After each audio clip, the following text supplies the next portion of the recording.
ดับไปญาติทางได้แก่สิ่งเหล่านี้คืออวิชชาปัจจยาสังขาราเพราะอวิชชาเป็นปัจจัยสังขารจึงมีสังขารปัจจยาวิญญาณังเพราะมีสังขารทั้งหลายเป็นปัจจัยวิญญาณจึงมีวิญญาณปัจจยานามรูปังเพราะมีวิญญาณเป็นปัจจัยนามรูปจึงมีนามรูปปัจจยาสลายตนังเพราะมีนามรูปเป็นปัจจัยสลายตนะจึงมีสลายตนะปัจจยาปัสโสเพราะมีสลายตนะเป็นปัจจัยปัสสะจึงมีปัสสะปัจจยาเวทนาเพราะมีปัสสะเป็นปัจจัยเวทนาจึงมีเวทนาปัจจยาตัณหาเพราะมีเวทนาเป็นปัจจัยตัณหาจึงมีตัณหาปัจจยาอุปาทานังเพราะมีตัณหาเป็นปัจจัยอุปาทานจึงมีอุปาทานปัจจยาภวเพราะมีอุปาทานเป็นปัจจัยภพจึงมีภาวะปัจจยาชาติเพราะมีภพเป็นปัจจัยชาติจึงมีชาติปัจจยาชรามรณังโสกะปริเทวทุกขโทมนัสอุปายาสสัมปวันติเพราะมีชาติเป็นปัจจัยชรามรณะโสกะปริเทวทุกขโทมนัสอุปายาสัตว์ทั้งหลายจึงเกิดขึ้นพร้อมเอวเมตัสสะเกวลัสสะทุกขังขันธัสสะสมุทัยโยโหติความเกิดขึ้นพร้อมแห่งของทุกข์ทั้งสิ้นนี้ย่อมมีด้วยอาการอย่างนี้อวิชชายตเววะอาเสสะเวราคนิโรธาสังขารนิโรโธเพราะอวิชชาดับไปไม่เหลือด้วยวิลาคะสังขารจึงดับสังขารานิโรธาวิญญาณนิโรโธเพราะสังขารดับวิญญาณจึงดับวิญญาณนิโรธานามรูปนิโรโธเพราะวิญญาณดับนามรูปจึงดับนามรูปนิโรธาสลายตนะนิโรโธเพราะนามรูปดับสลายตนะดับสลายตนะนิโรธาปัสสะนิโรโธเพราะสลายตนะดับปัสสะจึงดับปัสสะนิโรธาเวทนานิโรโธเพราะปัสสะดับเวทนาจึงดับเวทนานิโรธาตัณหานิโรโธเพราะเวทนาดับตัณหาจึงดับตัณหานิโรธาปาทานนิโรโธเพราะตัณหาดับอุปาทานจึงดับอุปาทานนิโรธาภวนิโรโธเพราะอุปาทานดับภพจึงดับภวนิโรธาชาตินิโรโธเพราะภพดับชาติจึงดับชราชาตินิโรธาชรามรณังโสกปริเทวทุกขโทมนัสสุปายาตานิโรธจันติเพราะความดับไปแห่งชาตินั่นแหละจะชลามรณะโสกปริเทวทุกขโทมนัสอุปายาสะทั้งหลายจึงดับสิ้นไปเอวเมตัสสะเกวลัสสะทุกขังขันธัสสะนิโรโธโหติความดับลงแห่งกองทุกข์ทั้งสิ้นนี้ย่อมมีด้วยอาการอย่างนี้ดังนี้อันนี้คือบทสาธยายที่เราจะพุทธควรที่จะนำมาสาธยายให้เป็นปกติเพราะพระพุทธเจ้าทรงตรัสว่าภิกษุทั้งหลายอริยสาวกในธรรมวินัยนี้ย่อมกระทำไว้ในใจโดยแยบกายเป็นอย่างดีซึ่งปฏิจจสมุปบาทนั่นเทียวทีนี้ในส่วนเนี้ยพระพุทธเจ้าทรงตรัสตอนสมัยที่ว่าทรงประทับอยู่ในพระเจตวันซึ่งมีอยู่ในพระสุตตันตปิฎกสังยุตตนิกายนิทานวรรคว่าโดย พุทธวรรคว่าด้วยพระพุทธเจ้าส่วนของปฏิจจสมุปบาทสูตรว่าด้วยปฏิจจสมุปบาทข้าพเจ้าก็คือพระนนท์ได้สดับมาอย่างนี้สมัยหนึ่งพระผู้มีพระภาคเจ้าทรงประทับอยู่ณพระเชตวันอารามของอนาถบิณฑิกาเศรษฐีเขตกรุงสาวัตถีหน้าที่นั้นพระผู้มีพระภาคเจ้ารับสั่งตรัสเรียกภิกษุทั้งหลายว่าภิกษุทั้งหลายภิกษุเหล่านั้นทูลรับสนองพระดำรัสว่าพระเจ้าข้าพระพระผู้มีพระภาคเจ้าก็ตรัสว่าภิกษุทั้งหลายเราจะแสดงปฏิจจสมุปบาทแก่เธอทั้งหลายเธอทั้งหลายจงฟังจงใส่ใจให้ดีเราจะกล่าวก็คือภิกษุทั้งหลายทูลรับสนองพระดำรัสแล้วพระผู้มีพระภาคเจ้าตรัสเรื่องนี้ว่าภิกษุทั้งหลายปฏิจจสมุปบาทเป็นอย่างไรก็เพราะอวิชชาเป็นปัจจัยสังขารจึงมีตามที่ได้สัตยายไปแล้วทีนี้ในส่วนของปฏิจจสมุปบาทเนี่ยก็คือมีสองฝ่ายฝ่ายเกิดทุกข์เรียกว่าสมุทัยวาทก็มีอวิชชาเป็นปัจจัยจึงมีสังขารเป็นต้นแล้วก็ฝ่ายนิโรธวาทก็คือฝ่ายดับทุกข์ก็เพราะอวิชชาดับไปโดยไม่มีส่วนเหลือด้วยวิราคะธรรมสังขารจึงดับเพราะสังขารดับกระบวนการของปฏิจจสมุปบาทที่เกิดขึ้นก็ดับไปด้วยตามลำดับเพราะนั้นการทรงตัดเรื่องนี้ก็เพราะว่าเป็นส่วนสำคัญก็คือในส่วนของปฏิจจสมุปบาทเป็นธรรมที่พระพุทธองค์ทรงตรัสรู้ไม่มีผู้อื่นที่จะตรัสรู้นอกจากพระพุทธเจ้าพระพุทธเจ้าทุกพระองค์ตรัสรู้ปฏิจจสมุปบาทเพราะอาศัยแห่งบารมีที่ทรงสั่งสมมาเพื่อการตรัสรู้อนุตตรสัมมาสัมโพธิญาณนี้ก็คือปฏิจจสมุปบาทเพราะฉะนั้นพระพุทธเจ้าเป็นผู้ตรัสรู้ปฏิจจสมุปบาทและทรงตรัสสอนปฏิจจสมุปบาทในส่วนนี้ซึ่งความจริงก็ถ้าเราย่นย่อหรือให้เข้าใจชัดก็มีสองเรื่องคือเรื่องความเกิดทุกข์กับความดับทุกข์ซึ่งก็จริงๆก็คืออริยสัจสี่ความเกิดทุกข์ก็คือทุกข์กับสมุทัยความดับทุกข์ก็คือนิโรธกับมรรคมีองค์แปดซึ่งทั้งหมดก็เกี่ยวเนื่องเกี่ยวพันกันทีนี้ในส่วนของปฏิจจสมุปบาทเนี่ยพระผู้มีพระภาคเจ้าก็ทรงตรัสจำแนกเพราะบางทีเราก็ได้ฟังว่าอะไรวิชาอะไรอวิชชาอะไรวิชาอะไรเป็นสังขารบางทีก็ไม่ชัดเจนหรือไม่เข้าใจทีนี้พระสูตรต่อมาเป็นพระสูตรที่สองเรียกว่าวิพังคสูตรว่าด้วยการจำแนกปฏิจจสมุปบาทซึ่งพระผู้มีพระภาคเจ้าก็ทรงประทับอยู่ที่กรุงสาวัตถีแล้วก็ตรัสเรียกภิกษุมาและทรงแสดงปฏิจจสมุปบาทเพื่อขยายความในส่วนของปฏิจจสมุปบาทโดยเริ่มจากว่าชรามรณะเป็นอย่างไรชรามรณะก็คือความแก่ความคล่ำคล้ามีฟันหลุดมีผมหมอกมีหนังเหี่ยวย่นอันนี้ท่านทั้งหลายอย่าเพิ่งงก็คือทรงตัดจากท้ายขึ้นมาก็คือที่ว่ามีอวิชชาเป็นปัจจัยเนี่ยแล้วไปจบที่เพราะชาติเป็นปัจจัยชรามรณะโสกปริเทวทุกขโทมนัสอุปายาตจึงมีความเกิดขึ้นความเกิดขึ้นแห่งกองทุกข์ทั้งมวลมีด้วย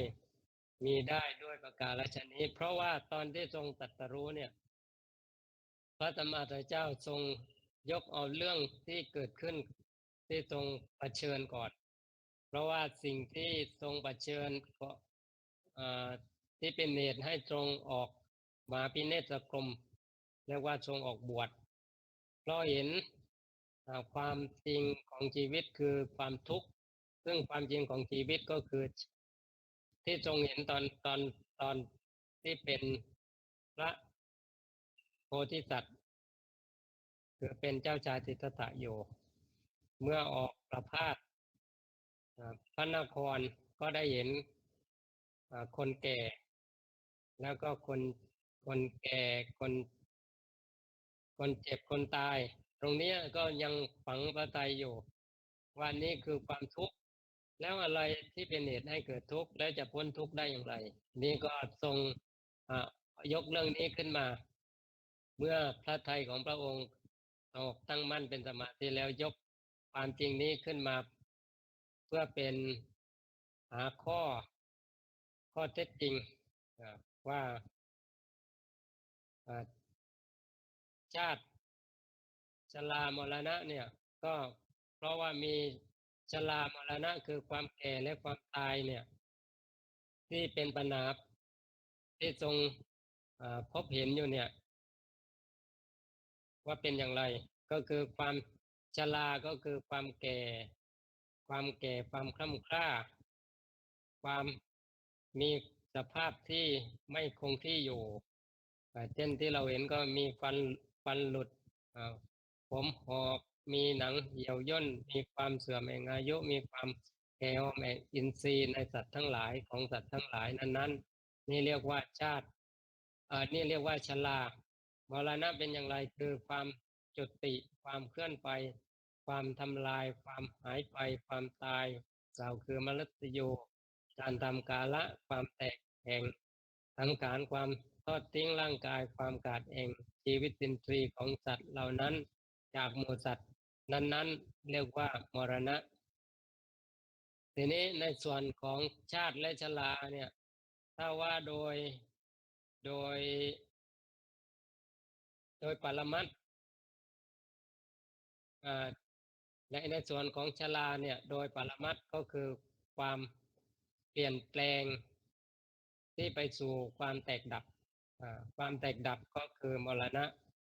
ชราก็คือความเปลี่ยนแปลงไปสู่ความแตกดับทีนี้ชราความเปลี่ยนแปลงและไปสู่ความแตกดับเกิดขึ้นได้อย่างไรก็ทรงถามไปหาว่าเพราะอะไรหนอจึงมีชาติและมรณะก็ทรงทราบว่าเพราะมีชาติเป็นปัจจัยทีนี้ชาติเป็นอย่างไรชาติก็คือความบังเกิดความอุบัติขึ้นมาเพราะนั้นในส่วนนี้ก็คือเรียกว่าชาติเป็นปัจจัยจึงเกิดชราและมรณะสิ่งใดไม่มีขึ้นสิ่งที่มีขึ้นนั้นเรียกว่าชาติก็คือปรากฏขึ้นแล้วก็ชราก็คือความคล่ำคล้าความเปลี่ยนแปลงไปสู่ความแตกดับความเปลี่ยนแปลงตรงนี้เรียกว่าชราความแตกดับเรียกว่ามรณะทีนี้ทรงสาวไปอีกว่าเพราะชาติมีเพราะอะไรเป็นปัจจัยก็ทรงตรัสรู้ทรงทราบว่าเพราะมีภพเป็นจัดปัจจัยส่วนภพนี้มีอะไรก็คือภพก็กามภพภพที่เป็นกามวจรก็กามวจรแห่งภพนี้ก็คืออะไรก็ตั้งแต่อบายสัตว์สี่มนุษย์หนึ่งเทวดาหกอันนี้เรียกว่ากามภพรูปภพก็คือภพที่เป็นรูปาวจรก็เป็นไปกับรูปก็คือส่วนของรูปฌานส่วนนี้เรียกว่าอ่ารูปประพรมอ่าอารูปภพภพที่เป็นอรูปหรือเป็นอรูปาวจรก็คืออรูปพรหมเพราะนั้นในส่วนภพก็แบ่งเป็นสามกามภพก็คือภพที่เป็นไปในส่วนของกามก็มีอบายสัตว์สี่มนุษย์หนึ่งเทวดาหกอันนี้เป็นไปโดยเกี่ยวเนื่องกับกาม ส่วนรูปภพและรูปภพเป็นส่วนของฌานเป็นส่วนของพรหมทีนี้ในส่วนของภพเนี่ยมีเพราะอะไรเป็นปัจจัยก็ทรงสาวไปเพราะมีอุปทานเป็นปัจจัยอุปทานมีเท่าไหร่ก็อุปทานมีสี่มีกามุปาทานความยึดมั่นในกามทิฏฐุปาทานความยึดมั่นในทิฏฐิศีลพุทธศีลพระตุปาทานความยึดมั่นในศีลพจน์อัตวาทุปาทานความยึดมั่นในวาทะว่ามีอัตตาในความยึดมั่นในกามก็คือในกามคุณเช่นทางตาทางหูทางจมูกทางลิ้นทางกายเรียกว่ากามคุณห้าส่วนความยึดมั่นในทิฏฐิคือความเห็นอย่างนั้นอย่างนี้แต่คำว่าทิฏฐิตรงเนี้ยก็ให้ทราบว่าถ้ามีทิฏฐิเกิดขึ้นไม่ใช่เป็นสัมมาทิฏฐิแต่เป็นมิจฉาทิฏฐิความยึดมั่นโดยความเห็นว่าเป็นอย่างนั้นอย่างนี้ซึ่งก็เป็นมิจฉาทิฏฐิศีลพัตตุปาทานความยึดมั่นในศีลพจน์ก็คือยึดมั่นว่าปฏิบัติอย่างนี้อย่างนี้จะเป็นไปเพื่อความพ้นทุกข์เป็นไปเพื่อความดับทุกข์แต่แท้จริงก็คือยึดถือศีลพจน์ที่ผิดอัตวาทุปาทานก็คือยึดมั่นในวาทะว่ามีอัตตาคือตัวตนตรงนี้ก็คือเห็นว่ามีเราซึ่งการมีเราอยู่เนี่ยไม่ได้มีในที่อื่นก็คืออยู่ในขันธ์ห้าก็คืออุปาทานในขันธ์ทั้งห้านี้เรียกว่าอุปาทานทีนี้อุปาทานมีเพราะมีอะไรเป็นปัจจัยก็ทรงตรู้ทรงทราบว่าอุปทานมีเพราะมีตัณหาเป็นปัจจัยทีนี้ตัณหามีเท่าไหร่ตัณหาก็บางทีก็สามบางทีก็หกทีนี้ที่สามก็คือกามกามตัณหาความทะยานอยากในกามภวตัณหาความทะยานอยากในความมีความเป็นวิภวตัณหาความทะยานอยากเพื่อไม่มีแม่เป็นก็คือปฏิเสธในส่วนของตัณหาสามเนี่ยเราเคยได้ยินอยู่ส่วนตัณหาที่ทรงตัดอีกอย่างหนึ่งก็คือตัณหาหกก็คือมีหกประการมีอะไรบ้างรูปตัณหาสัทธตัณหาคันธตัณหาละสาตัณหาโผฏฐัพพตัณหาธรรมตัณหารูปตัณหาความทะยานอยากได้ในรูป ก็คือเมื่อตาเห็นรูปก็มีความอยากเกิดขึ้นอันนี้เรียกว่ารูปตัณหาสัทธตัณหาความทะยานอยากในเสียงพอมีเสียงเกิดขึ้นก็มีความอยากในเสียงก็คือเพราะว่าเสียงที่ได้ยิน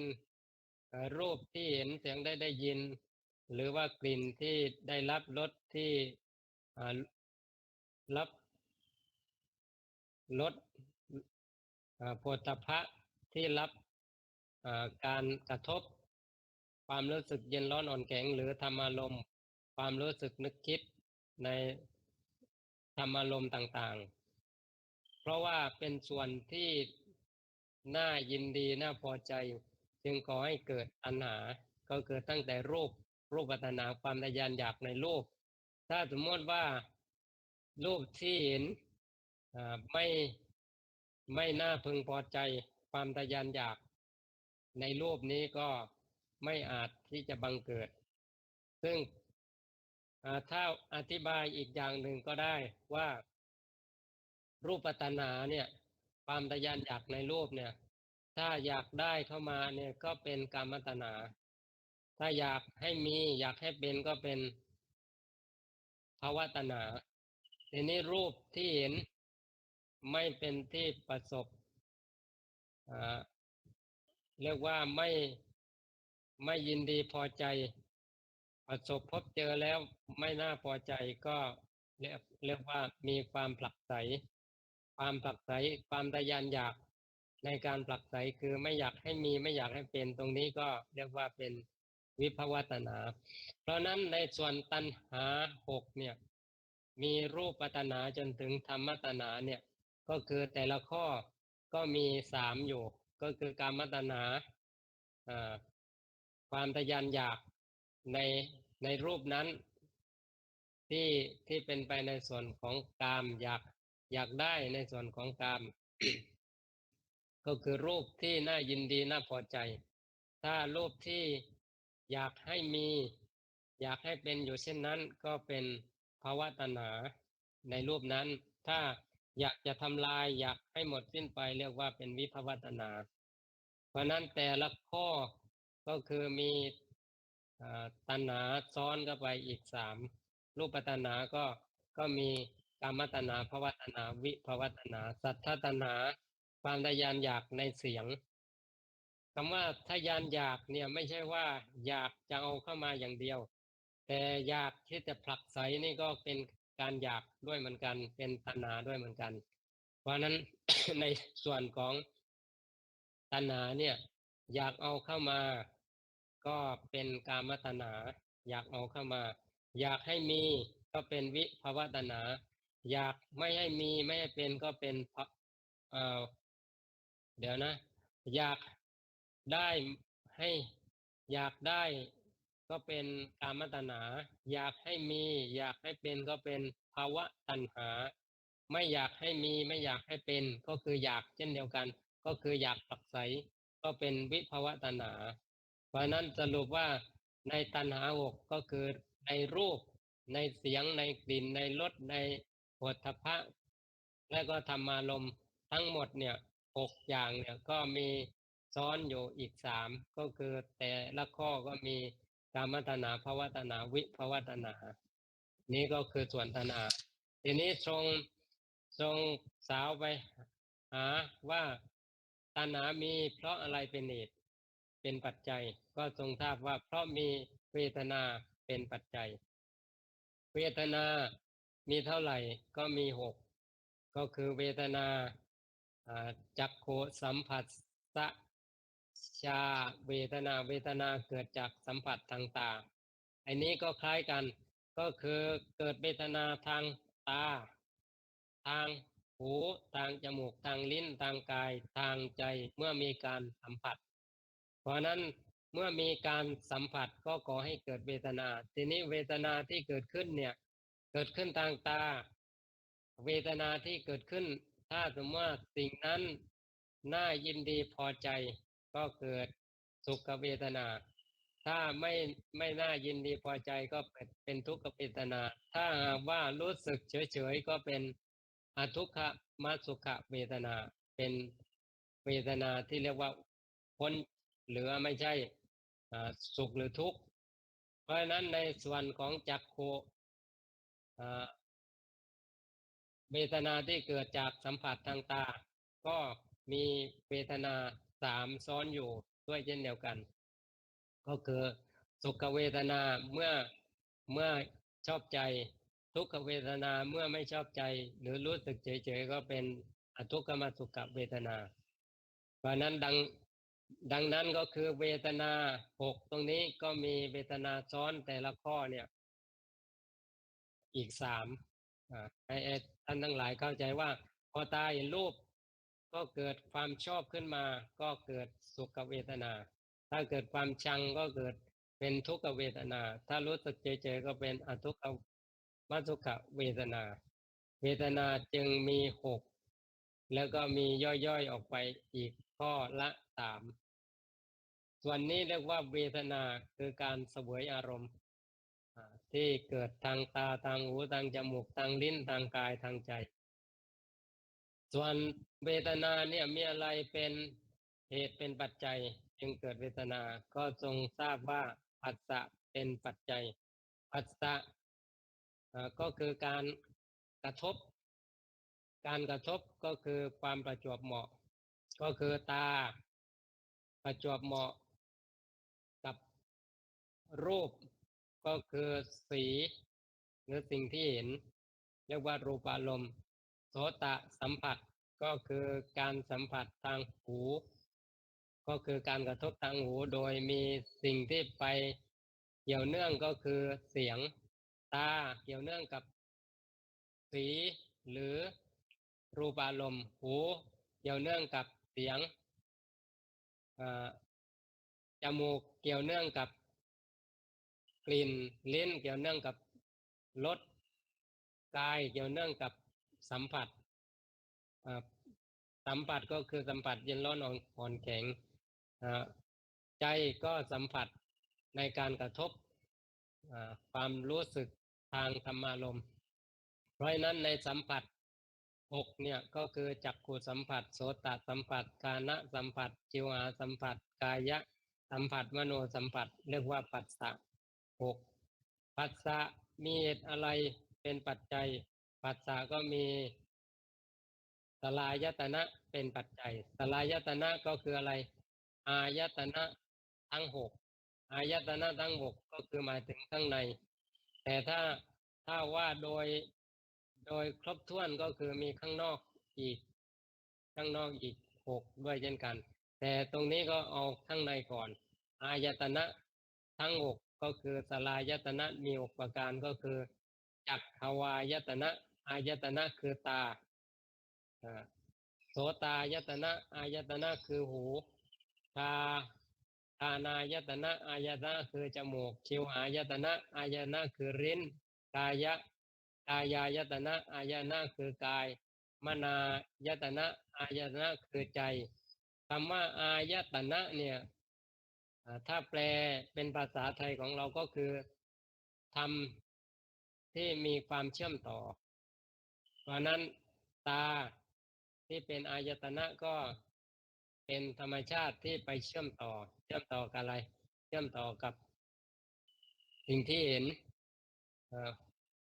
โสตายตนะเครื่องเชื่อมต่อคือหูเนี่ยไปเชื่อมต่อกับเสียงเป็นต้นเพราะนั้นอายตนะแปลว่าเครื่องเชื่อมต่อก่อให้เกิดการสัมพันธ์เมื่อมีอายตนะเนี่ย ก็ก่อให้เกิดผัสสะตามที่เราได้ยินผ่านมาแล้วเมื่อกี้ทีนี้อายตนะก็คือทั้งหกเนี่ยมีอะไรเป็นเหตุเป็นปัจจัยจึงเกิดอายตนะ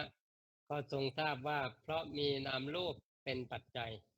แล้วนามรูปเป็นอย่างไรนามรูปก็คือที่เราได้ยินนามรูปก็คือขันธ์ห้าแต่จริงๆตรงนี้นามรูปก็คือในส่วนนี้ไม่บ่งไปถึงส่วนของวิญญาณเพราะวิญญาณเป็นอีกอีกส่วนหนึ่งเพราะนั้นนามรูปตรงนี้ก็คือเวทนา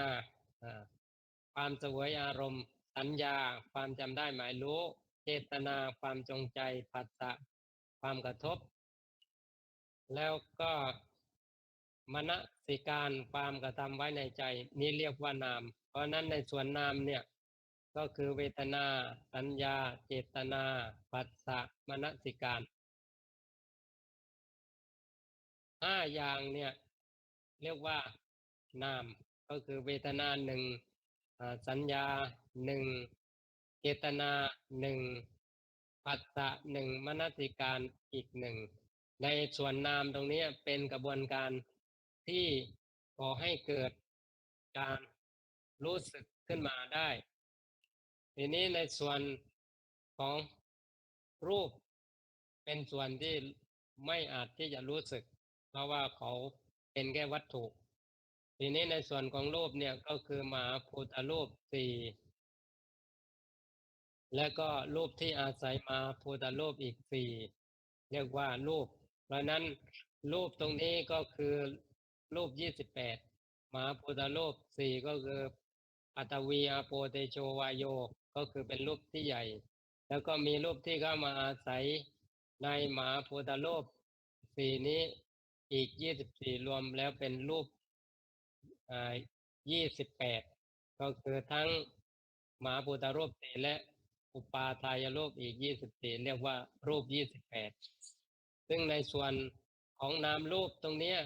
ยังไม่ได้เกี่ยวกับยังไม่มีวิญญาณเป็นเป็นแค่ตัวนามคือเจตสิก แล้วก็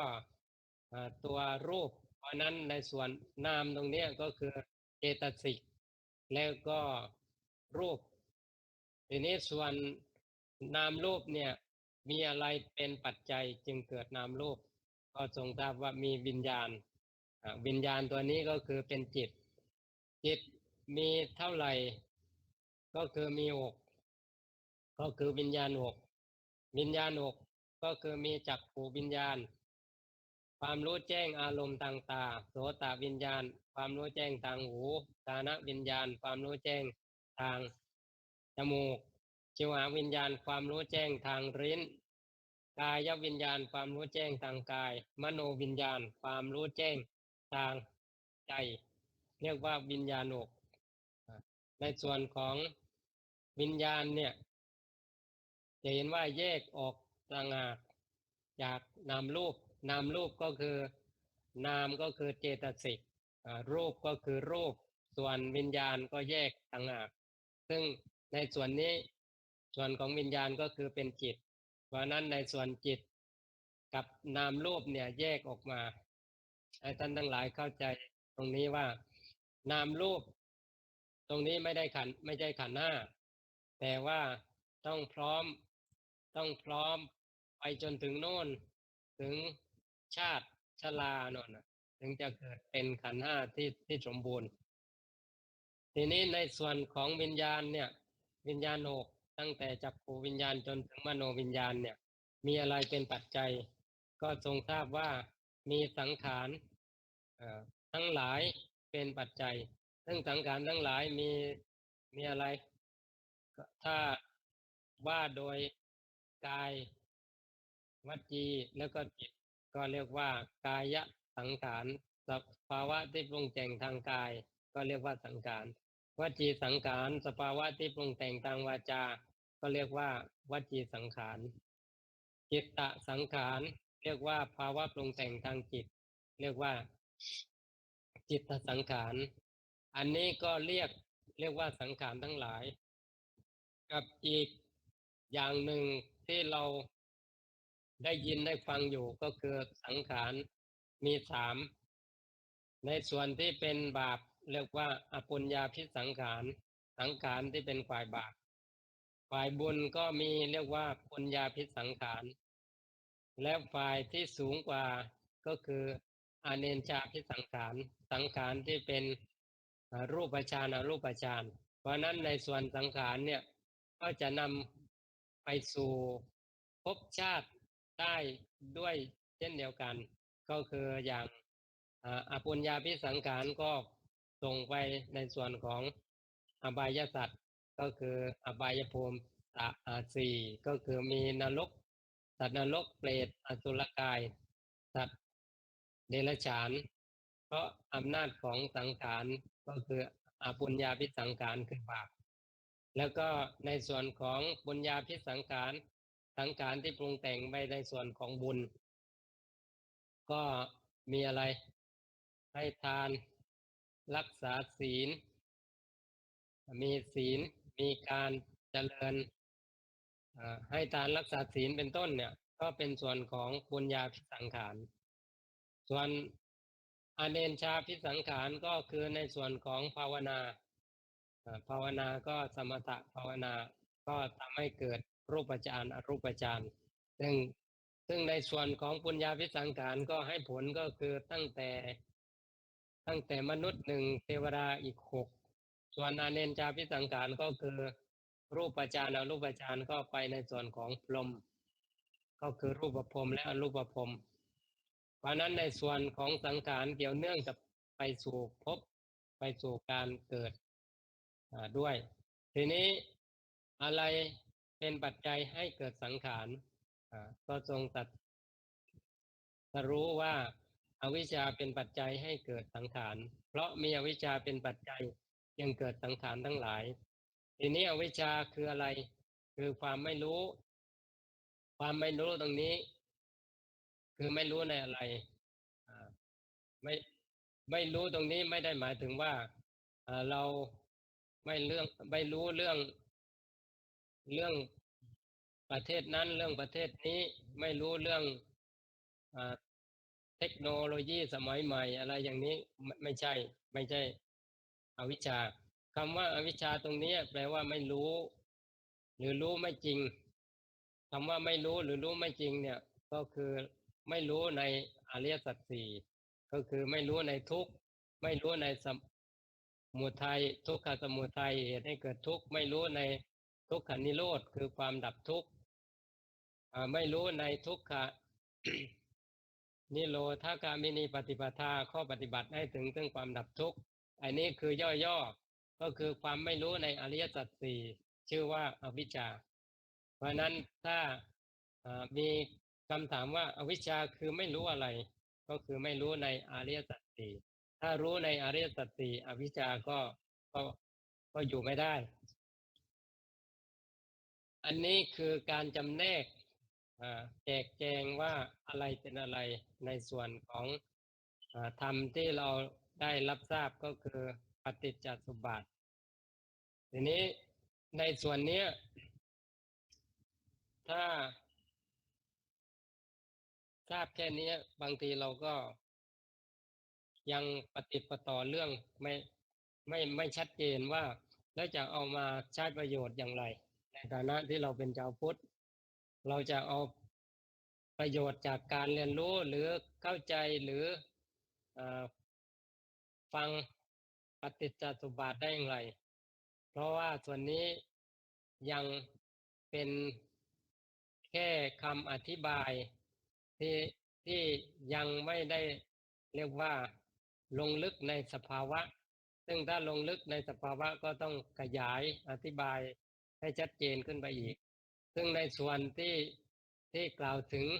เมื่อกี้ก็เป็นส่วนของสมุทัยวาณเป็นอ่าฝ่ายที่เรียกว่าก่อให้เกิดทุกข์เพราะมี อวิชชาเป็นปัจจัยจึงส่งผลให้เกิดชาติชรามรณะโสกปริเทวะเป็นที่สุดทีนี้ในอีกส่วนหนึ่งก็คือเพราะอาวิชชาดับไปไม่เหลือด้วยเวลาฆาตมสังขารจึงดับเพราะสังขารดับวิญญาณจึงดับวิญญาณดับนามรูปจึงดับนามรูปดับอายตนะดับนะอายตนะดับผัสสะดับผัสสะดับเวทนาดับเวทนาดับตัณหาดับตัณหาดับก็อุปาทานภพชาติชรามรณะโสกปริเทวะก็ดับไปเรียกว่าการดับของกองทุกข์ทั้งมวลเนี่ยก็มีด้วยอาการอย่างนี้ด้วยประการอย่างนี้ก็คืออีกส่วนหนึ่งก็คือส่วนของนิโรธวาณ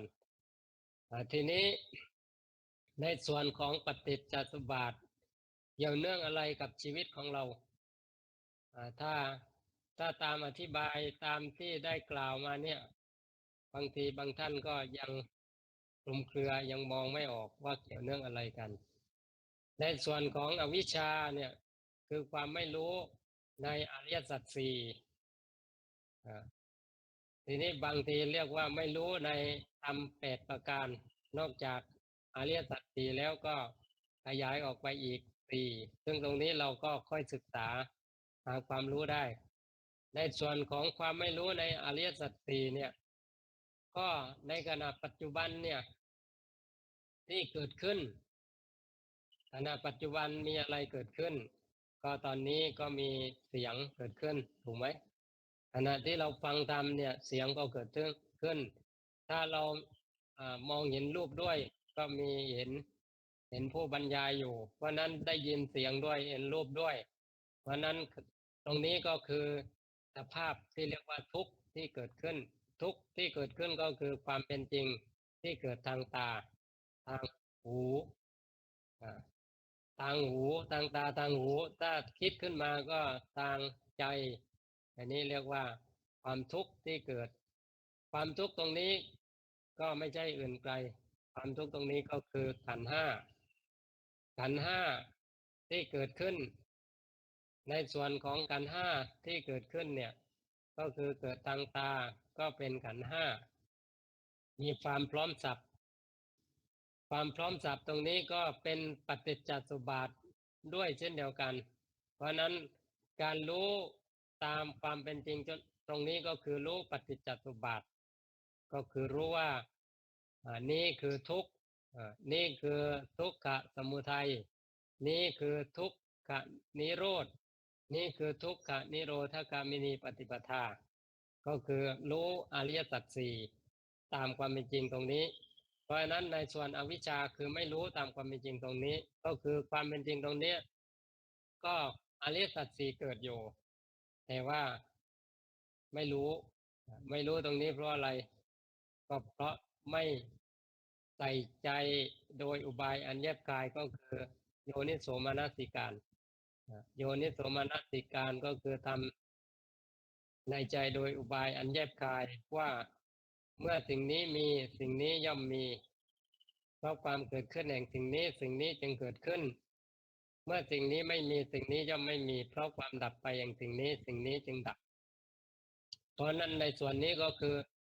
ย่อๆหรือเป็นหัวใจของปฏิจจสมุปบาทเราเราไม่เรียกว่าท่องหรือจำในส่วนปฏิจจสมุปบาททั้ง12อาการไม่ได้แต่เราจำได้แค่4 บรรทัดเนี่ยก็พอแล้ว4 บรรทัดนี่เป็นหัวใจก็คือ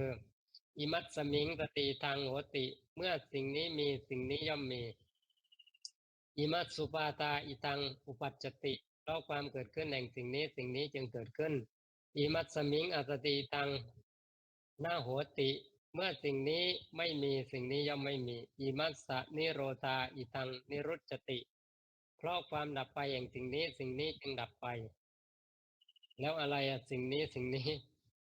เมื่อสิ่งนี้มีสิ่งนี้ย่อมมีตรงนี้ก็คือถ้าขยายก็คือเมื่อมีอวิชชาเป็นปัจจัยสังขารจึงมีย่อมมีอ่าถ้าอาวิชชาไม่มีเพราะความเกิดขึ้นแห่งอวิชชาสังขารจึงเกิดขึ้นครับเมื่อสิ่งนี้ไม่มีสิ่งนี้ก็ย่อมไม่มีอันนี้คือฝ่ายดับฝ่ายเมื่อกี้ก็คือเมื่อสิ่งนี้มีสิ่งนี้ย่อมมีเพราะความเกิดขึ้นแห่งสิ่งนี้สิ่งนี้จึงเกิดขึ้นก็คือในส่วนของปฏิจจสมุปบาทฝ่ายเกิดทุกข์เรียกว่าสมุทัยวาณอ่า เมื่อสิ่งนี้ไม่มีสิ่งนี้ย่อมไม่มีเพราะความดับไปแห่งสิ่งนี้สิ่งนี้จึงดับนี่ก็คือเป็นส่วนของนิโรธวาณเพราะเมื่อสิ่งนี้ไม่มีสิ่งนี้ย่อมไม่มีเมื่ออวิชชาไม่มีสังขารก็ย่อมไม่มีเพราะความดับไปแห่งอวิชชาอ่าดับไปโดยไม่มีส่วนเหลือสังขารก็ดับ เมื่อสังขารดับกระบวนการของทุกข์ทั้งมวลก็ดับไปด้วยเพราะมีอะไรดับเพราะมีอวิชชาดับเพราะนั้นในส่วนที่เป็นหัวใจเนี่ยก็คือรวบไว้ทั้งหมดของปฏิจจสมุปบาทเรียกว่าฝ่ายเกิดทุกข์ก็อยู่ในนี้ฝ่ายดับทุกข์ก็อยู่ในนี้ก็4 บรรทัดทีนี้ถ้าย่อในส่วนปฏิจจสมุปบาทลงในอริยสัจสี่ก็สามารถก็ ในฝ่ายสมุทัยวาณก็คือฝ่ายเกิดทุกข์เนี่ยมีสมุติมีอวิชชาเป็นปัจจัยจึงเกิดสังขารก็เพราะมีอวิชชาเป็นปัจจัยจึงมีตัณหาตัณหาเป็นปัจจัยจึงเกิดจึงมีทุกข์ขึ้นมาทุกข์ตรงนี้ก็คือสิ่งที่ปรากฏขึ้นมาเพราะฉะนั้นในส่วนของทุกข์มีเพราะมีสมุทัยสมุทัยที่ว่านี้ก็คือมีอวิชชาตัณหาเป็นต้นเมื่อมีอวิชชาตัณหาก็มีทุกข์ขึ้นมาเพราะนั้นในส่วนทุกข์และสมุทัยก็เป็นส่วนของสมุทัยวาณส่วนนิโรธกับมรรคมีองค์แปดทางให้ถึงซึ่งความดับทุกข์ก็เป็นส่วนของนิโรธวาณเพราะว่ามีอวิชชาที่ดับไปโดยไม่มีส่วนเหลือเพราะบิราคะธรรมก็ก็คือเพราะมีการดำเนินหรือเจริญในส่วนของมรรคก็ก่อให้เกิดสัมมาทิฏฐิเมื่อมีสัมมาทิฏฐิวิชาก็เกิดอวิชาก็ดับเมื่ออวิชชาดับสังขารดับสังขารดับสภาพธรรมอันอื่นก็พลอยดับด้วยเพราะฉะนั้นในส่วนนี้ก็เป็นส่วนของ อริยสัจสี่ในส่วนของนิโรธแล้วก็มรรคเพราะฉะนั้นในส่วนของนิโรธและมรรคก็คืออยู่ในส่วนของนิโรธวาลเพราะฉะนั้นในส่วนของปฏิจจสมุปบาท12อาการเนี่ยถ้าย่อก็ลงใน4 บรรทัดที่ว่านี้เมื่อสิ่งนี้มีสิ่งนี้ย่อมมีเพราะความดับไปแห่งสิ่งนี้จึงดับอันนี้ก็เรียกว่าทั้งฝ่ายสมุทัยวาลแล้วก็ฝ่ายนิโรธวาลส่วนถ้าเป็นอริยสัจสี่ ก็คือทุกขสมุทัยก็เป็นส่วนของสมุทัยวาลนิโรธและมรรคก็เป็นส่วนของเอ่อทุกข์และก็สมุทัยเป็นส่วนของสมุทัยวาลฝ่ายให้เกิดทุกข์ส่วนนิโรธและก็มรรคเป็นส่วนของนิโรธวาล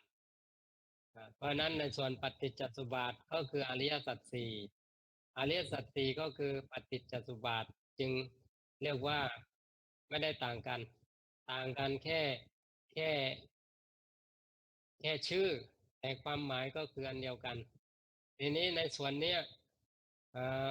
การเกิดขึ้นแห่งขันธ์ห้าเพราะอาศัยเหตุปัจจัยอ่าอาศัยเหตุปัจจัยเกิดขึ้นเพราะมีตา มีหูมีจมูกมีลิ้นมีกายมีใจแล้วก็มีสิ่งที่เป็นคู่กันตาคู่กับรูปหูคู่กับเสียงจมูกคู่กับกลิ่นลิ้นกับคู่กับรสกายคู่กับอ่าสัมผัสโผฏฐัพพะธรรมารมณ์ใจคู่กับธรรมารมณ์เพราะฉะนั้นในส่วนของขันธ์ห้าเนี่ยมีตาคืออายตนะภายในกับอายตนะภายนอกมาเชื่อมต่อก่อสัมพันธ์ก่อให้เกิดการเชื่อมต่อกันแล้วก่อให้เกิดวิญญาณก็คือการรับรู้สภาพที่รู้แจ้งทางทางตาหรือทางหูทางจมูกทางลิ้นทางกายหรือทางใจแล้วแต่ซึ่งวิญญาณที่เกิดก็เกิดโดยหกทางก็คือ6 ทวารนี้ทางตาหูจมูกลิ้นกายใจเนี้ยเมื่อมีอายตนะภายในอายตนะภายนอกประจวบเหมาะขอให้เกิดวิญญาณก็คือจักขูวิญญาณโสตวิญญาณฆานวิญญาณชิวหวิญญาณกายวิญญาณ มโนวิญญาณวิญญาณทั้งหมดเนี่ยเกิดขึ้นเพราะเหตุก็คืออายตนะอายตนะที่เกี่ยวพันกันเมื่อมีความเกี่ยวพันตรงนี้ก็ก่อให้เกิดปัสปัสสะอ่าการที่เรียกว่าปัสสะเกิดขึ้นได้เพราะมีธรรม3 อย่างธรรม3 อย่างก็มีอายตนะภายในอายตนะภายนอกแล้วก็วิญญาณเข้ามาเพราะฉะนั้นเมื่อมีวิญญาณเกิดขึ้นก็ก่อให้เกิดอ่าผัสสะผัสสะตรงนี้ก็คือการกระทบของธรรม3 อย่างอายตนะภายใน1อายตนะภายนอก1แล้วก็วิญญาณก็คือตัวรับรู้อีก1 3 อย่างนี้มาประจวบเหมาะชื่อว่าผัสสะเพราะนั้นผัสสะที่เกิดขึ้นมาก็เพราะอาศัยเหตุปัจจัยจึงเป็นปฏิจจสมุปปนธรรมหรือเป็นปฏิจจสมุปบาทเมื่อมีการกระทบหรือผัสสะตรงนี้ก่อให้เกิดเวทนาเวทนาก็มีเวทนา6หรือเวทนา3ก็แล้วแต่ในส่วนเนี้ยก็เป็นเวทนาก่อให้เกิดตัณหาทีนี้ตรงเนี้ยก็ย้อนกลับไปว่าเพราะมีอวิชชาคือความไม่รู้จริงก็ก่อให้เกิดการปรุงแต่งก็เกิดสังขารการปรุงแต่งก็ขอให้เกิดวิญญาณก็คือวิญญาณทั้ง6คือสภาพที่รู้แจ้งทั้ง6ทีนี้สภาพที่รู้แจ้งทั้ง6จริงๆเกี่ยวเนื่องกับขันธ์ห้าเพราะว่าในส่วนวิญญาณเนี่ยเกี่ยวเนื่องกับรูปเพราะมีวิญญาณเป็นปัจจัยจึงเกิดนามรูปนามรูปตรงนี้ถ้าอธิบายให้เข้าใจอีกทีหนึ่งก็คือนามก็คือเวทนาสัญญาสังขารอันนี้นามส่วนรูปก็คือ ตาเป็นตาแล้วก็สีที่เห็นหรือรูปอารมณ์ส่วนนี้เรียกว่าเป็นรูปหรือว่าหูคู่กับเสียงอันนี้ก็เป็นรูปก็ขอให้เกิดวิญญาณวิญญาณก็ขอให้เกิดเวทนาสัญญาสังขารเพราะนั้นนามรูปที่เกิดขึ้นมาเนี่ยเพราะมีวิญญาณถ้าไม่มีวิญญาณการรับรู้ก็จะไม่สมบูรณ์ทีนี้เมื่อมีความพร้อมสับตรงนี้ก็วิญญาณเป็นปัจจัยให้ขอให้เกิดนามรูปก็จะเป็นกระบวนการขอให้เกิดขันธ์ห้าด้วยเอ่อทีนี้ขันธ์ห้าที่เกิดตรงนี้เพราะอาศัยวิญญาณและก็นามรูปที่ที่ที่พร้อมเพรียงกันทีนี้ในตรงนี้บางทีเราก็สงสัยว่าทำไมบางทีเรียกว่าขันธ์ห้าบางทีเรียกว่านามรูปแล้วตอนนี้มาแยกนามรูปต่างหากแล้วก็วิญญาณออกต่างหากก็อธิบายให้เข้าใจว่าในส่วนของวิญญาณเนี่ยแยกเป็นส่วนหนึ่งที่ก่อให้เกิดนามรูปก็คือรูปแล้วก็เวทนาสัญญาสังขาร ก็คือในส่วนของวิญญาณเนี่ยก็คือรับรู้เกี่ยวเนื่องเกี่ยวพันทั้งรูปขันธ์เมื่อตากับสีกระทบกันหรือเชื่อมสัมพันธ์กันก็การรับรู้ก็คือวิญญาณก็เกิดขึ้นการเกิดขึ้นของวิญญาณตรงนี้เรียกว่าจักขุวิญญาณเพราะนั้นวิญญาณรู้อะไรก็คือรูปรู้รูปขันธ์ แล้ววิญญาณรู้อะไรต่อก็คือรู้เวทนาขันธ์เวทนาคือการเสวยลมณ์สุขทุกข์เฉยๆแล้ววิญญาณก็รู้ในสัญญาขันธ์ก็คือความจำได้หมายรู้วิญญาณรู้ในส่วนสังขารขันธ์เพราะนั้นวิญญาณจึงแยกออกไปต่างหากวิญญาณรู้ในรูปในเวทนาในสัญญาในสังขารซึ่งสิ่งที่วิญญาณรู้ก็คือรู้รูปนามเพราะนั้นรูปนามก็คือสิ่งที่ต่างจากวิญญาณก็คือวิญญาณเป็นผู้รู้เป็นผู้รู้ในรูปในเวทนาในสัญญาในสังขารซึ่งวิญญาณก็เป็นแค่สภาพธรรมที่รู้ส่วนรูปก็เป็นสภาพธรรมที่เชื่อมต่อก่อให้เกิดการรับรู้แต่ว่าเขาไม่ได้รู้เพราะรูปก็คือเป็นวัตถุเท่านั้นเองส่วนเวทนาการเสวยอารมณ์เพราะเกิดจากเหตุปัจจัยคือการรู้สึกขึ้นมาทางตาหรือรู้แจ้งทางตาทางหูทางจมูกทางลิ้นทางกายทางใจก็ขอให้เกิดเวทนาเวทนานี้ก็เป็นแค่สภาพธรรมที่อาศัยสิ่งอื่นแล้วก็เกิดเวทนาก็คือมีตามีสีแล้วก็มีวิญญาณก็ขอให้เกิดเวทนาเวทนาเกิดขึ้นไม่ได้ถ้าไม่มีเหตุเวทนาเกิดขึ้นเพราะมีเหตุสัญญาเกิดขึ้นไม่ได้ถ้าไม่มีเหตุสังขารเกิดขึ้นไม่ได้ถ้าไม่มีเหตุก็ตรงนี้ชี้ให้เห็นว่ารูปก็ดีนามก็ดีก็อาศัยวิญญาณเกิดขึ้นวิญญาณเป็นปัจจัยก่อให้เกิดนามรูปนามรูปตรงนี้ก่อให้เกิดขยายออกไปเป็นอายตนะก็คือทางตา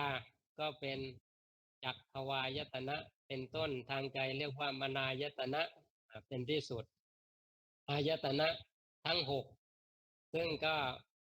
เกิดมาจากนามรูปที่ว่านี้ส่วนเอ่อปัสสะคือการกระทบตรงนี้ก็คือเพราะมีอายตนะภายในภายนอกเกี่ยวเนื่องเกี่ยวพันกันมาตั้งแต่ส่วนของนามรูปที่ว่านั้นก็ขอให้เกิดผัสสะคือการกระทบผัสสะขอให้เกิดเวทนาเวทนาขอให้เกิดตัณหาทีนี้ตรงเนี้ยแยกเป็นเป็นข้อแต่จริงๆพอเกิดนามรูปตรงนั้นก็เรียกว่าเกิดอายตนะผัสสะเวทนาตัณหาทันทีทีนี้เมื่อเกิดตัณหาก็ก่อให้เกิดการเข้าไปยึดติดก็คือการเข้าไปอุปทานในในขันธ์ห้าตรงเนี้ยเมื่อก่อให้เกิดอุปาทานก็ก่อให้เกิดภพก่อให้เกิดชาติ ชาติก่อให้เกิดชรามรณะโศกะไอ้นี้ก็คือเป็นตัวตนที่ชัดเจนขึ้นคือตรงนี้สังเกตให้เห็นว่าขณะที่มีกระบวนการเกิดมาเนี่ยจนถึงตัณหาเนี่ยตัณหามีแต่ว่าผู้ที่มีตัณหาน่ะไม่มีตัณหาเกิดก่อนเกิดก่อนที่จะมีตัวตนเพราะนั้นความเป็นตัวตนจริงๆเพิ่งเกิดขึ้นเพราะมีตัณหาพอมีตัณหาก็ขอให้เกิดตัวตนขึ้นมาถ้าหากว่าไม่มีตัณหาตัวตนก็เกิดไม่ได้ไม่ใช่ว่ามีตัวตนแล้วจึงมีตัณหา อ่าตัณหามีเพราะอะไรเพราะมีอวิชชาอวิชชามีก่อให้เกิดตัณหาตัณหามีก่อให้เกิดตัวตนก็คือมีชาติอ่าก็ก็ก็มีภพก่อนมีภพก็คือที่ตั้งของการเกิดอ่าจะเป็นกามภพรูปภพอรูปภพก็คือที่เกิดเป็นกามาวจรก็เป็นที่เกิดอ่ารูปาวจรก็เป็นที่เกิดอ่าอารูปาวจรก็คือที่เกิดภพก็คือที่เกิดทีนี้เมื่อมีภพที่เกิดแล้วก็เกิดเป็นตัวตนขึ้นมาเป็นชาติก็คือปรากฏขึ้นมาชาติก็คือเอ่อความเกิดขึ้นความเกิดขึ้นตรงนี้ก็เป็นความเกิดขึ้นเพราะมีภพที่เกิดขึ้นเนี่ยที่มีเนี่ยเป็นสิ่งแล้วเป็นที่ให้เกิดเป็นอะไรขึ้นมาจะเป็นสัตว์นรกเพราะมีนรกจึงเกิดสัตว์นรกขึ้นมาอาจจะเป็นเปรตก็เพราะมีเปตภูมิเป็นอสุรกายก็มี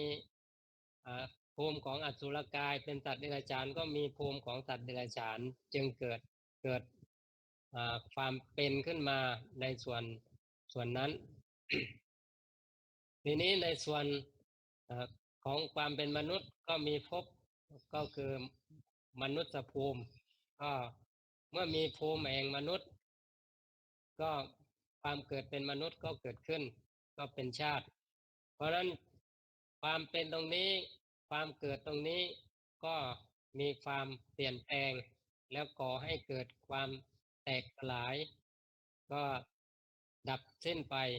เพราะนั้นชาติชรามรณะจึงเกิดขึ้นพร้อมเพราะมีอวิชชาตั้งต้นทีนี้อธิบายให้เข้าใจอีกทีหนึ่งเพราะว่าแค่นี้ท่านทั้งหลายก็ยังไม่เข้าใจชัดเพราะความไม่รู้ก่อให้เกิดการกระทำอวิชชาเป็นปัจจัยให้เกิดสังขารคือเกิดการกระทำการกระทำก็เกิดเป็นผลก็คือเป็นวิบากเมื่อวิบากเกิดขึ้นก็ขอให้เกิดเป็นภพอ่าเป็นเป็นชาติเป็นชรามรณะโศกะอวิชชาเป็นปัจจัยก่อให้เกิดการกระทำการกระทำก่อให้เกิดวิบากทีนี้ถ้าเราอธิบายเรื่องอื่นก็บางทีเข้าใจยากอธิบายให้เข้าใจง่ายก็คือขันธ์ห้าขันธ์ห้าเนี่ยก็เขาเกิดโดยธรรมชาติเพราะมีเหตุปัจจัยก็เป็นอิทัปปัจจยตาปัจจิตจสมบัติด้วยเช่นเดียวกันก็คือเมื่อมีตา มีสิ่งที่เห็นแล้วก็มีวิญญาณฟังเกิดขึ้นในส่วนนี้เรียกว่าตากับสิ่งที่เห็นเป็นรูปขันธ์ในเอ่อการประจวบเหมาะตรงนี้ก่อให้เกิดวิญญาณการรู้แจ้งทางตาเรียกว่าวิญญาณขันธ์เพราะนั้นตาและก็สิ่งที่เห็นเรียกว่ารูปขันธ์สิ่งที่รู้แจ้งทางตาเรียกว่าวิญญาณขันธ์เพราะวิญญาณขันธ์รู้แจ้งทางตาเกิดขึ้นก่อให้เกิดเวทนาขันธ์ก่อให้เกิดสัญญาขันธ์ก่อให้เกิดสังขารขันธ์เพราะนั้นในส่วนของขันธ์ห้าที่เกิดเนี่ยเกิดเพราะกระบวนการของเหตุปัจจัยตรงนี้ เพราะมีอวิชชาเป็นปัจจัยจึงเกิดการกระทำก็คือเข้าไปกระทำในขันธ์ห้าในขันธ์ห้าก็มีทั้งปุญญาภิสังขารอปุญญาภิสังขารอเนญจาภิสังขารเมื่อมีการเข้ามากระทำต่อขันธ์ห้าถ้าเป็นฝ่ายบาปก็ทำในส่วนอกุศลกรรมถ้าเป็นฝ่ายบุญก็เป็นกุศลกรรมฝ่ายสูงกว่านั้นก็คืออเนญจาก็คือรูปฌานอรูปฌานเมื่อมีการกระทำตรงนี้ขอให้เกิดการเข้าไปยุ่งอยู่เรียกว่ายุ่งอยู่กับขันธ์ห้าตรงนี้อธิบายค่อนข้างยากในส่วนสังขารเนี่ยในส่วนสังขารก็อยู่ในขันธ์ห้าในส่วนของปฏิจจสมุปบาทก็มีสังขารก็คือสังขารเป็นเหตุปัจจัยเป็นเหตุปัจจัยให้เกิดการรู้แจ้งก็คือวิญญาณเพราะนั้นในส่วนเนี้ยในส่วนของสังขารเนี่ยสังขารมีการเป็นธรรมเป็นบุญเป็นบาปหรือเป็นอเนญชาพิสังขารก็คือส่วนเป็นรูปฌานอรูปฌานในส่วนเนี้ยถ้าหากว่าไม่มีสังขารเกิดขึ้นมาวิญญาณก็ไม่อาจเกิดเพราะนั้นวิญญาณที่เกิดขึ้นที่เข้าไปรู้ในสังขารที่ว่าในขันธ์ห้าเนี่ยก็วิญญาณตรงเนี้ยอาศัยสังขารเป็นเหตุปัจจัยจึงเกิดวิญญาณเกิดเรียกว่าผสมปนเปกันเรียกว่าแยกกันออกยากทีนี้ให้เข้าใจว่าเพราะอวิชชา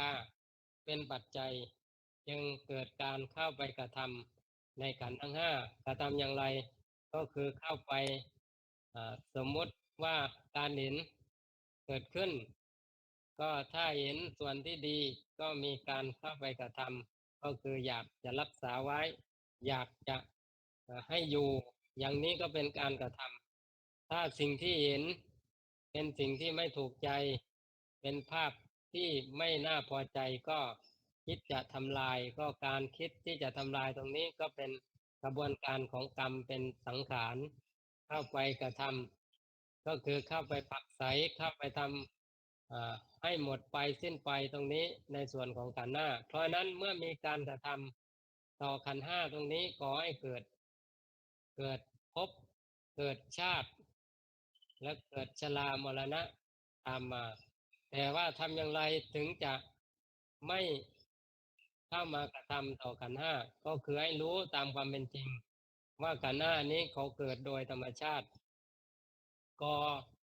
เกิดจากธรรมชาติทั้งสิ้นเพราะมีเหตุปัจจัยจึงเกิดตามีสิ่งที่เห็นก็ต้องมีเมื่อมีตามีสิ่งที่เห็นอันนี้ก็เป็นเหตุปัจจัยก่อให้เกิดวิญญาณวิญญาณก็คือสภาพที่รับรู้หรือรู้แจ้งทางตาก็เกิดขึ้นเพราะฉะนั้นจะเห็นว่าขันธ์ห้าเนี่ยที่เกิดรูปขันธ์ก็ดีวิญญาณขันธ์ก็ดีเวทนาขันธ์ก็ดีสัญญาขันธ์สังขารขันธ์ก็ดีเพราะมีเหตุปัจจัยจึงเกิดขึ้นจึงไม่อาจที่จะ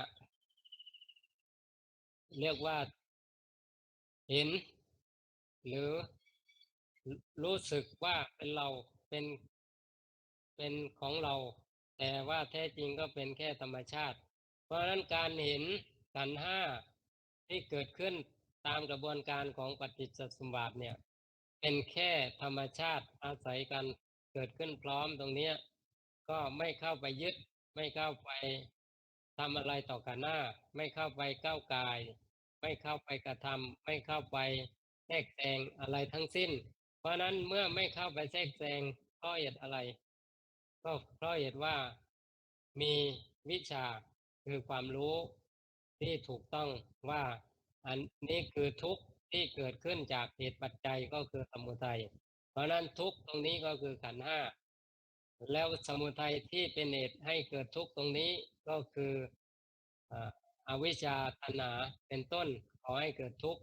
ทีนี้เมื่อเห็นทุกข์ตามความเป็นจริงเช่นนี้ว่าเป็นสภาพธรรมชาติไม่ใช่เราไม่ใช่ของเรา ก็ไม่มีการเข้าไปกระทำอวิชชาตัณหาก็เกิดไม่ได้เกิดต่อไม่ได้ก็ดับเมื่ออวิชชาตัณหาดับอุปาทานดับการเข้าไปยึดติดไม่มีก็ก่อให้เกิดความดับของทุกข์เพราะนั้นทุกข์ดับเพราะว่าสมุทัยดับเพราะสมุทัยดับทุกข์ก็ดับการดับทุกข์ตรงนี้เรียกว่านิโรธอ่าผู้ที่เห็นตามความเป็นจริงตรงนี้ก็คือมรรคก็คือจิตที่ประกอบด้วยมรรคซึ่งมรรคที่บังเกิดขึ้นเนี่ยมีสัมมาทิฏฐิเป็นต้นสัมมาทิฏฐิเป็นต้นตรงนี้ก็คือวิชาวิชากับมรรคก็คืออันเดียวกันเมื่อมีวิชาเกิดอวิชชาก็ดับเพราะอาวิชชาดับไปโดยไม่มีส่วนเหลือเพราะเวลาฆธรรมเพราะว่าเห็นตามความเป็นจริงเสร็จแล้วว่าก็เป็นแค่ธรรมชาติที่เกิดขึ้นเพราะเหตุปัจจัย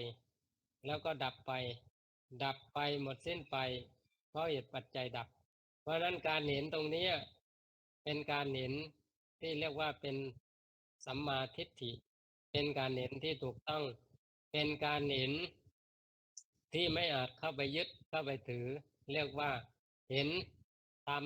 ที่เป็นฝ่ายเกิดทุกข์แล้วก็ธรรมที่ดับไปแห่งทุกข์นั้นเห็นทั้งความเกิดความดับเห็นทั้งความเกิดก็คือสมุทัยวาณเห็นทั้งความดับก็คือนิโรธวาณเห็นธรรมที่เป็นฝ่ายเกิดและก็ธรรมที่เป็นฝ่ายดับ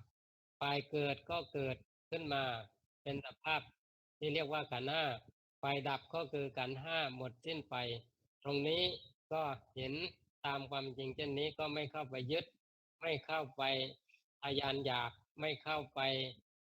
ยึดติดถือมั่นอะไรในส่วนนี้เรียกว่าเป็นวิราคะธรรมเพราะมีวิราคะธรรมตรงนี้ก่อให้เกิดอ่าความดับไปแห่งอวิชชาอาวิชชาดับไปโดยไม่มีส่วนเหลือเพราะวิราคะธรรมเมื่อวิราคะธรรมดับกระบวนการของทุกข์ก็คือดับหมดสิ้นไปด้วยเพราะฉะนั้นในส่วนปฏิจจสมุปบาท